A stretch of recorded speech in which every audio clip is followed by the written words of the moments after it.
Has Mark Vientos earned the right to start every day at third base? We'll talk about that more on today's show.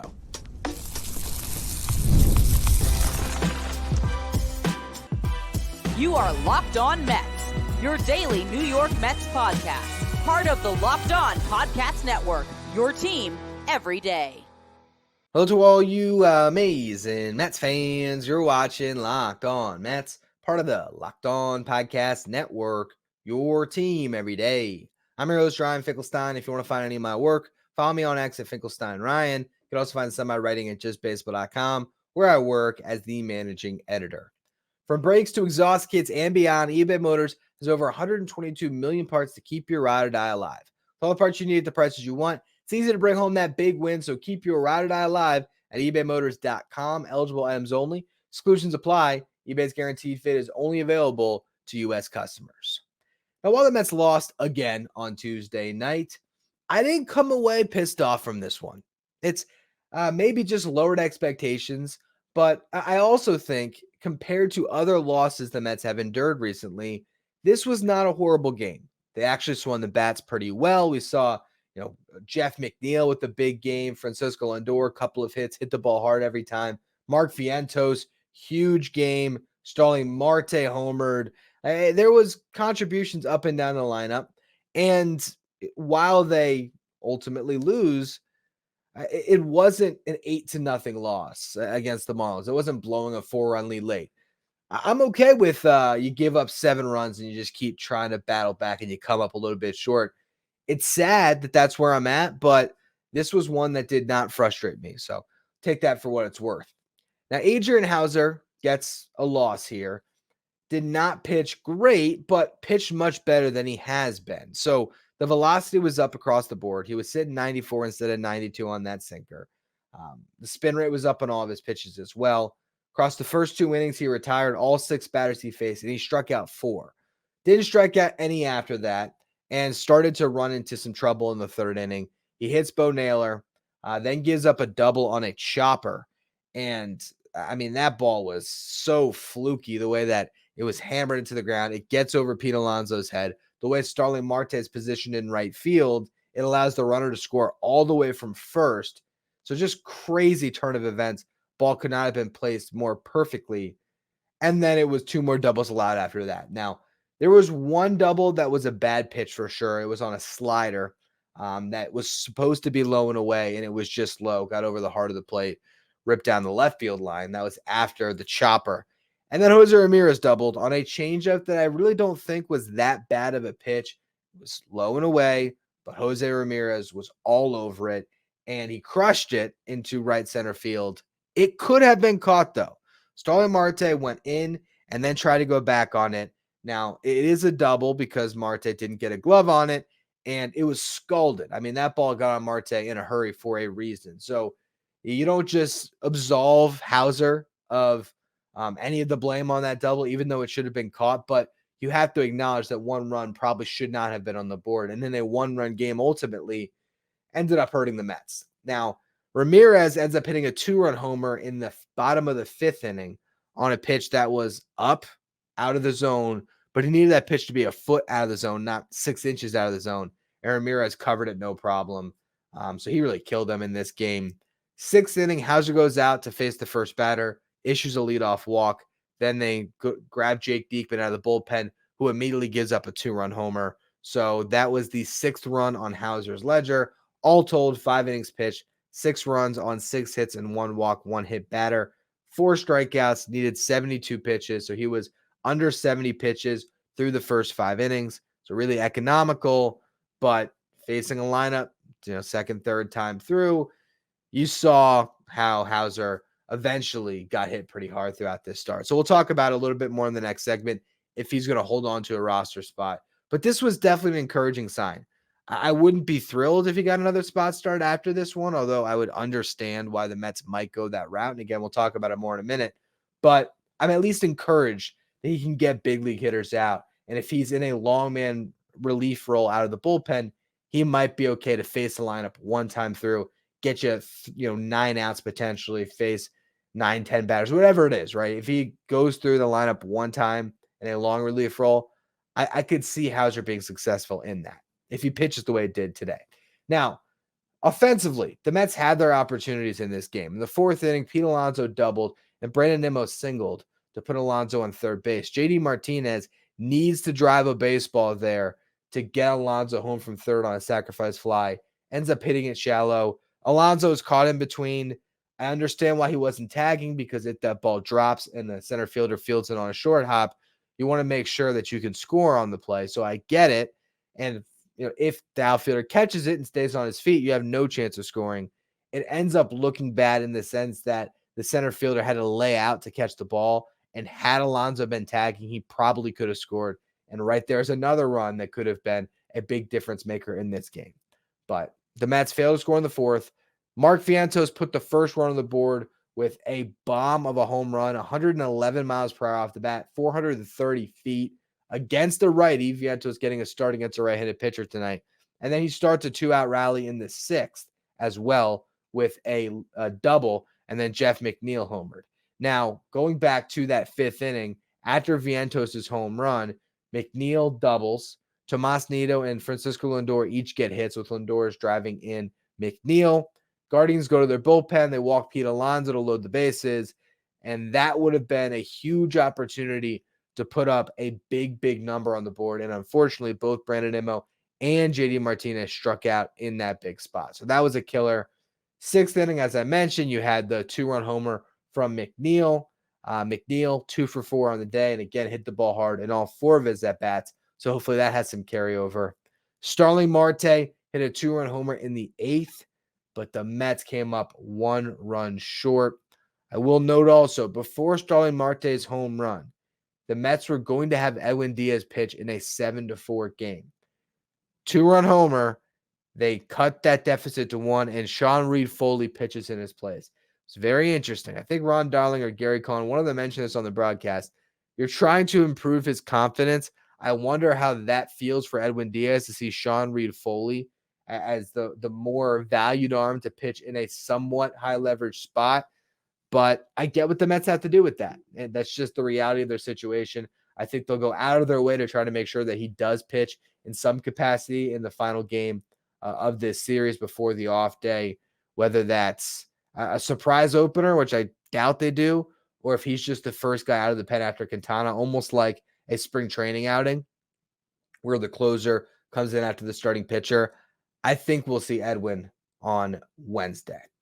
Now, Mark Vientos, though, 2 scalded baseballs in a start against a righty. Is he trending towards being the Mets' everyday third baseman for the foreseeable future? I'll talk about that next. First, though, a word from our sponsors.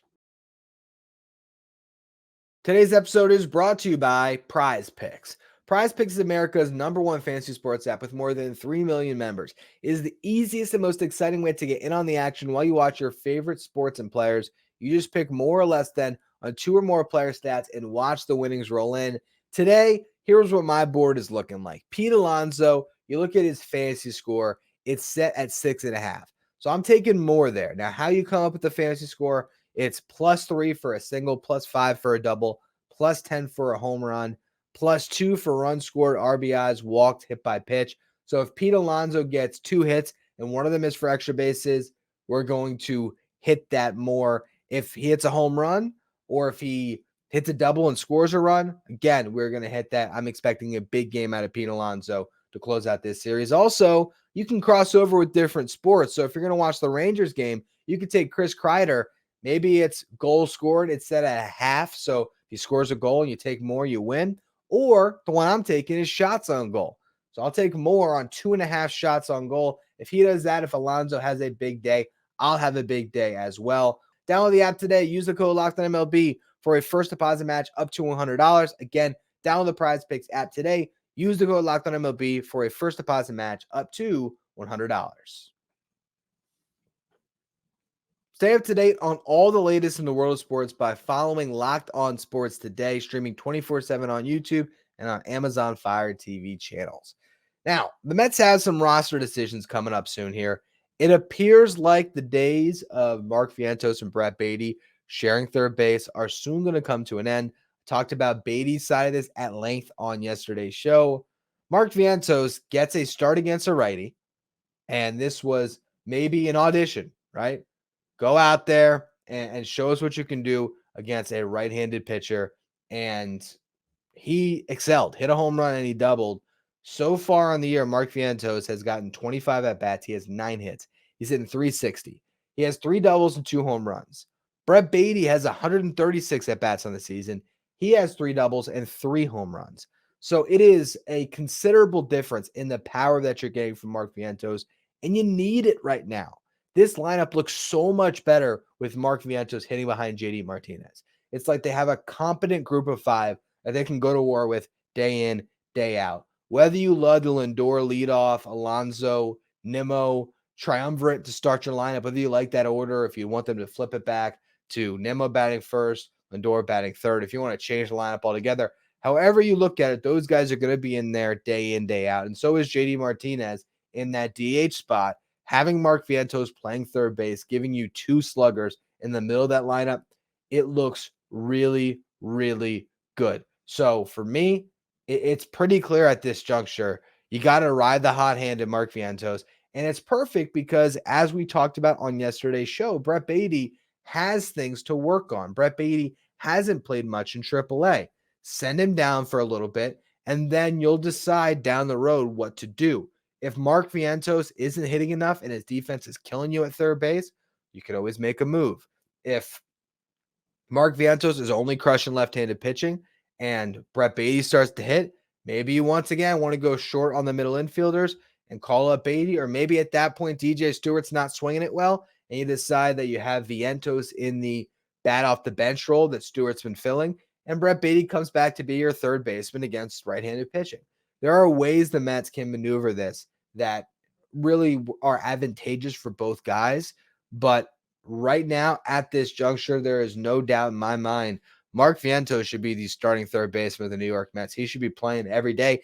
And when you bring up Jose Iglesias for Brett Baty, if the Mets go that route when they make this roster decision on Thursday or Friday here going into that series against the Giants at home, you then can sub in Iglesias and give yourself a good defender at third base at the end of games.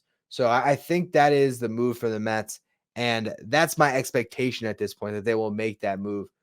It's either going to be that or they're going to stick with this current setup and have Baty and Vientos share the roster. But I think you're sort of selling Vientos short a little bit with the impact that he can have with his bat right now, and I don't think that's the best thing for Brett Baty's development. So I imagine that's what we're going to see after the road trip. Now, beyond that, you have a lot of decisions to make when it comes to the pitching staff. Tyler McGill is back. He's in the rotation. We know that. David Peterson made a rehab start on Sunday, went 5 2/3, allowed 5 hits, 1 earned run, hit a batter, walked 1, struck out 5. Across 5 rehab starts, he has pitched to a 0.46 ERA. I will note about half of those innings took place in low A, but he has pitched well in 1 AA start and 1 AAA start. He has 29 strikeouts in 19 2/3 innings pitched with just 2 walks. So Peterson can help this team. The question is, what role is he going to serve? Now, he likely makes another rehab start this week. He'd be in line to pitch on Friday. Then he's eligible to join the team on Monday, and he could be in line to make a start as soon as Wednesday, as far as how everything is set up for him with days off.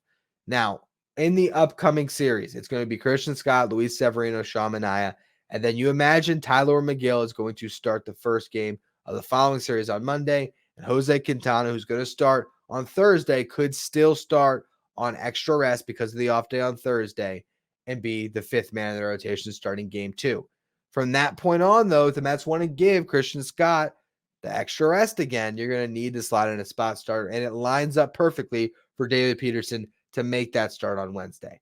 With that said, they could always stick with Adrian Houser after this start and option Peterson to the AAA rotation, complete his rehab assignment, and just burn an option on him, which is fine. There's probably going to be a point this year where they do have to take advantage of that option year and send Peterson up and down. For those of you who might not have heard me talk about this before, I know option years are very confusing. You think, oh, anytime you send a player down, they're optioned. No, it's an option year, not a specific option. So if a player has 3 options, that means he has 3 option years. So if you send him down once, he can come up and down 5 times throughout a season. That's why you see bullpen arms that can be passed up and down. And a guy like Joey Lucchesi can make spot starts throughout the season because he still had an option year. The same could hold true for David Peterson. But I believe he's too good to be sitting in Syracuse. I think he can help the Mets. The question is, how do they want to use him? Do they want him to be just the 6th man in the rotation? And then Houser is the last man in the bullpen. If they do that, how are they going to manage the rest of the pen? Because Drew Smith would then maybe be the odd man out that they'd have to DFA, or Sean Reed-Foley, but he's throwing the ball too well. So if they want to keep all of their relievers, when Drew Smith is eligible, and you want a 6-man rotation, you're pretty much out of luck on trying to keep Adrian Houser and rostering David Peterson at the same time. It does not work. You have Edwin Diaz, Adam Ottavino, Reed Garrett, Jorge Lopez, Sean Reed-Foley. That's 5. Jake Diekman, 6. Drew Smith would be 7. Okay, so a 6-man rotation, 7-man bullpen. Those are your 13 pitchers. Now, if the Mets decided to not have Drew Smith in the fold, well, then they could roster a Houser while keeping Peterson in the rotation, or they could do what I've talked about in the past, where you have your bullpen of Diaz, Ottavino, Garrett, Lopez, Sean Reed-Foley, Jake Diekman, and then you have Houser and Peterson working in Swiss Army knife roles where you can call on either of them in the pen when you need them. And you can always set one of them up to make spot starts whenever you need that 6th starter.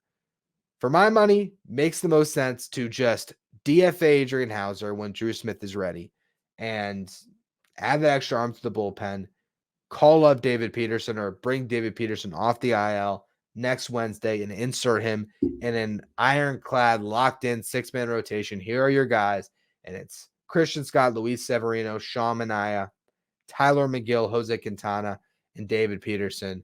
I guess in that order, which stacks lefties, but to me, that's what makes the most sense. We'll see what the Mets decide to do. I can also get the argument for sure that David Peterson taking Josh Walker's spot in the bullpen would be very valuable because he could be a really good left-handed reliever for you, and maybe he's a weapon in that role. I could get behind that as well. And also another note here, Brooks Raley seems to be heading towards surgery officially now, which means he'll be moved to the 60-day IL, and we won't see him this season.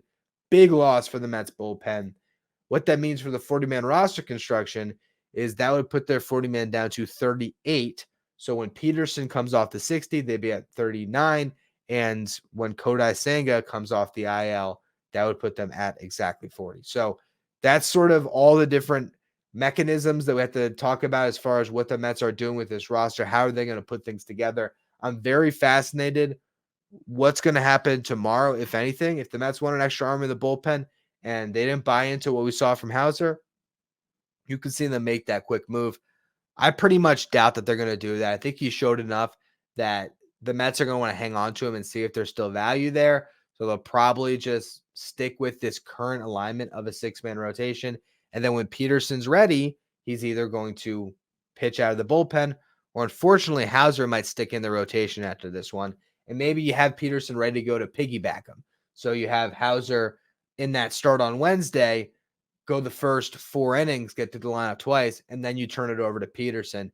That could be another way to manage it, just to keep piggybacking those guys until one of them maybe ascends and shows that they're the answer moving forward. A lot that has to be decided here as the Mets just try to figure out a winning combination.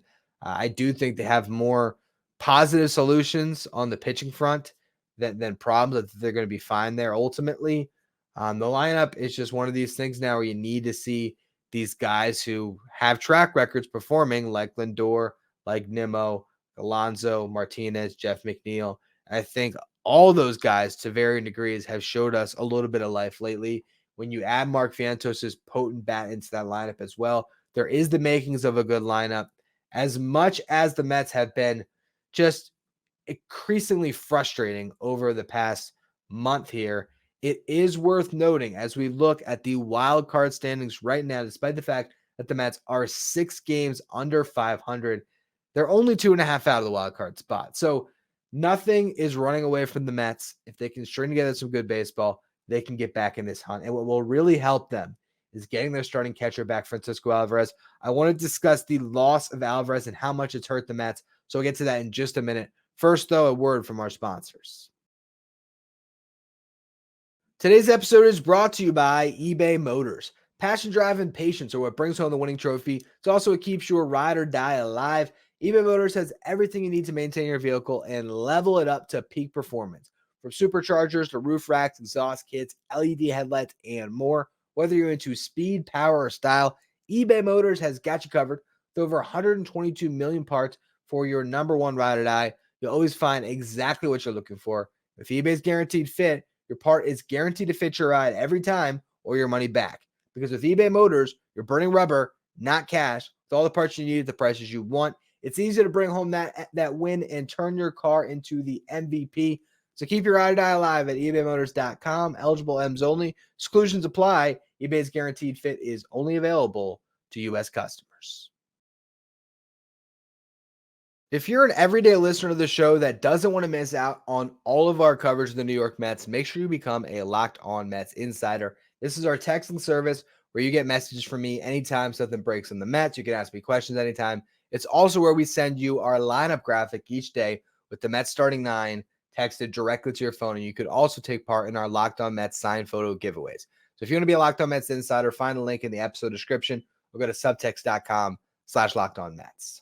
Now, speaking of those lineup graphics, those of you who have followed us on social media, YouTube, or have been the insiders, you might have thought that I'm the one making those each day. I want to give a special shout out to Tyler Antonelli, who is our social media coordinator this year for Locked On Mets. He also is interning for us over at Just Baseball, and he wrote a great piece today that we're going to talk about now.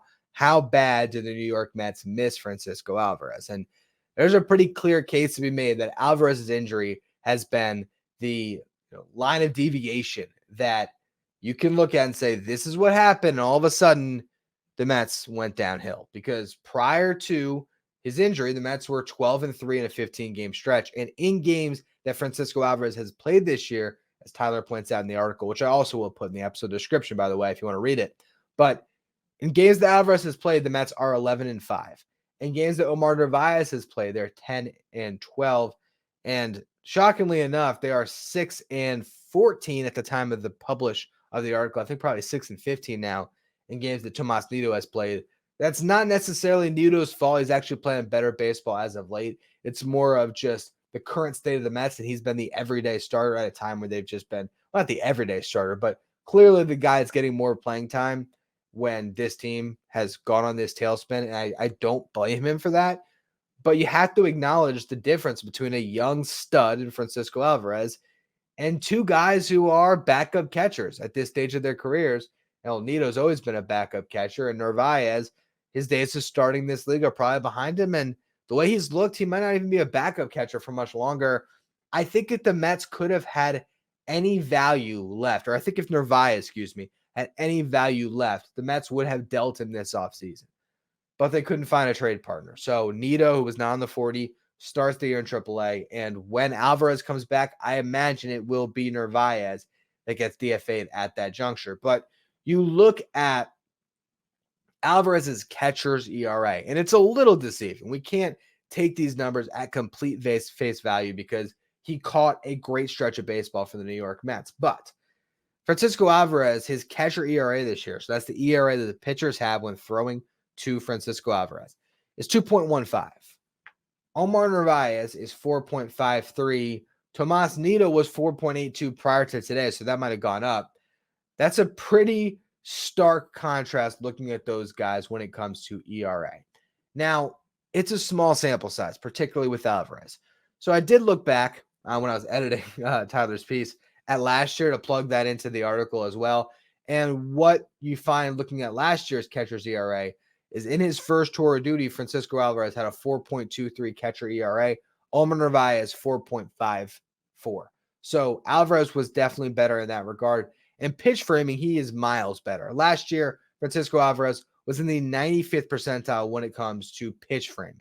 So one of the best framers in baseball. He was worth 9 framing runs above average, which was the 4th best mark in the game. Elite stuff. This year, he was worth 1 framing run above average before he went down. that mark still has him in the top 15 among catchers who are still racking up those stats, those framing runs above average. It's a cumulative stat, so it keeps on growing.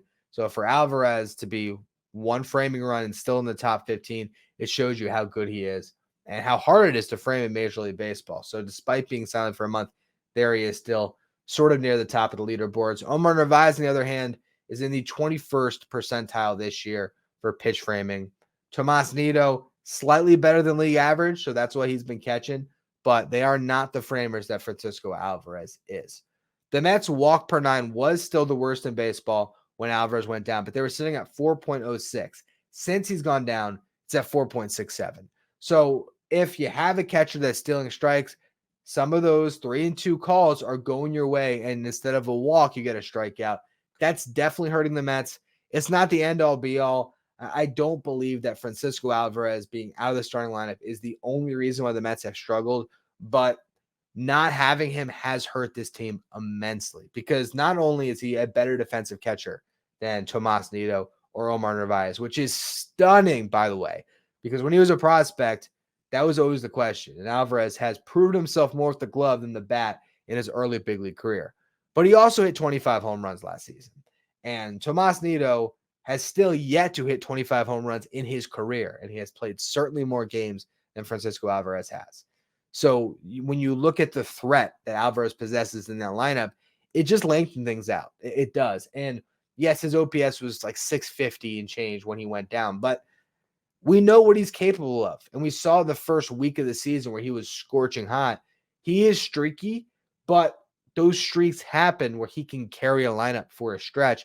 So during this period where the Mets have been horrible, there could have been a couple of series that Francisco Alvarez could have turned on their heads, but they haven't had that punch. And when they get that back, they're going to be a much better baseball team. I'm really excited to see what they look like when Alvarez returns. Has Mark Vientos solidified himself as a really good offensive player in the big leagues?